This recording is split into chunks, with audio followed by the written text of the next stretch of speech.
Hi friends, ఈరోజు మనం చింతపండు చారు ఎలా చేయాలో చూడబోతున్నాం. ముందుగా స్టవ్ వెలిగించుకొని ఒక గిన్నె పెట్టుకొని కొంచెం ఆయిల్ వేసుకోవాలి. అందులోకి ముందుగా వెల్లుల్లిపాయలు, కరివేపాకు, ఎండుమిరపకాయలు,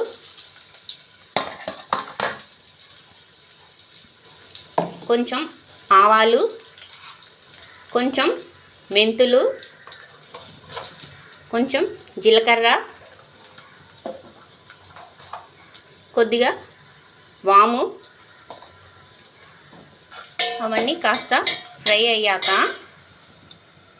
కొంచెం పసుపు, ఒక స్పూన్ కారం, కొంచెం బెల్లము వేసుకొని బాగా కలుపుకోవాలి.